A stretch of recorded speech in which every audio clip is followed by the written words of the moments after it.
یہ مناظر آپ کو دکھا رہے ہیں گلگت بلتستان، جہاں پر پاک چین اقتصادی راہداری کے حوالے سے سی پیک کے حوالے سے تقریب کا انعقاد کیا گیا ہے، جسے ایس این اقبال اس وقت خطاب کر رہے ہیں۔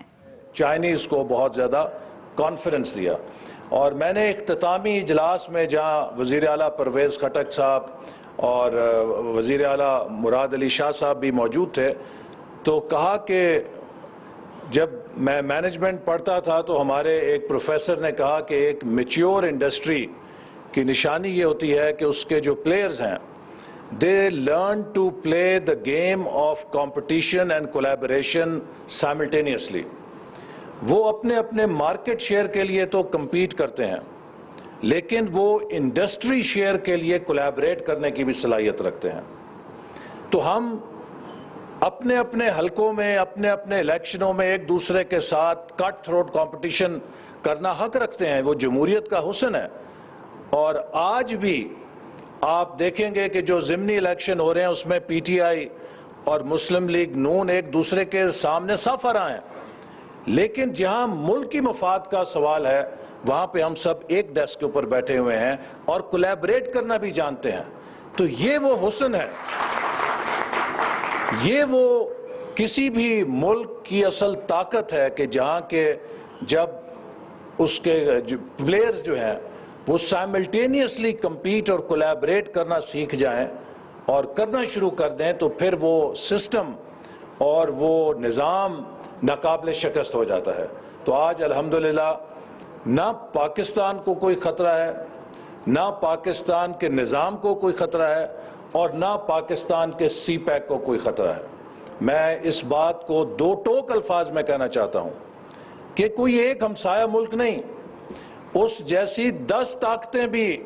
اس سی پیک منصوبے کے خلاف سرگرم ہو جائیں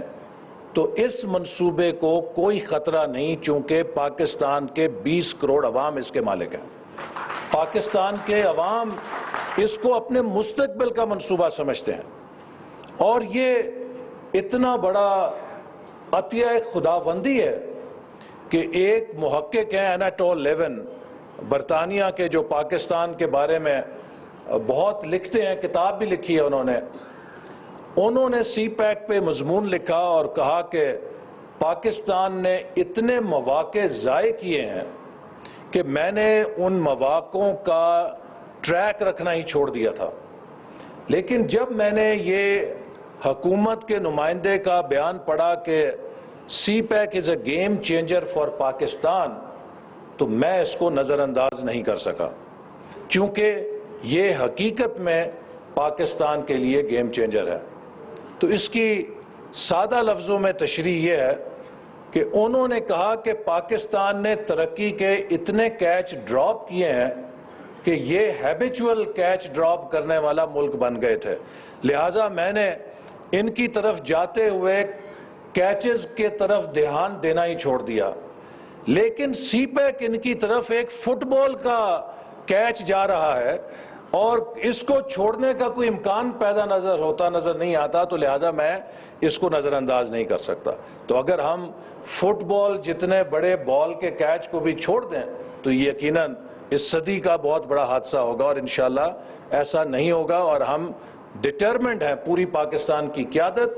پاکستان کے تمام لوگ، اور جیسے کہ 2 روز پہلے سی پیک سمٹ میں آپ نے مظاہرہ دیکھا کہ تمام فیڈریٹنگ یونٹس نے بیک آواز کہا کہ سی پیک پاکستان کا مستقبل ہے اور ہم اس کے لیے کمر بستہ ہیں۔ اس سے اس ملک کا عزم کا بھی اظہار ہوا، اور یہ ہمارے تمام دشمنوں کے لیے اور سی پیک کے دشمنوں کے لیے پیغام کافی ہے۔ دوسری چیز میں یہ کہوں گا کہ اب ہمیں دھیان نہیں دینا چاہیے زیادہ اس پر کہ دوسرے کیا کر رہے ہیں۔ جو پاکستان کا دشمن ہے اس سے آپ پاکستان کی خیر خواہی کی امید نہیں رکھیں گے۔ ہمیں زیادہ دھیان اس پہ دینا چاہیے کہ ہم کیا کر سکتے ہیں اور ہم پرو ایکٹیو موڈ کے اندر کس طرح آپریٹ کر سکتے ہیں۔ اسٹیفن کوی ایک بہت مشہور رائٹر ہیں جن کی کتاب دنیا کی بیسٹ سیلر بنی، The 7 Habits of Highly Effective People، تو اس میں اس نے کہا کہ جو کامیاب اور ناکامیاب لوگ اور ادارے ہوتے ہیں ان میں فرق یہ ہوتا ہے کہ ناکام لوگ ریئیکٹیو موڈ میں رہتے ہیں کہ اس نے یہ کیا تو میں نے یہ کرنا ہے، یا وہ کیا کر رہا ہے تو میں کیا کروں گا. لیکن جو کامیاب افراد ہیں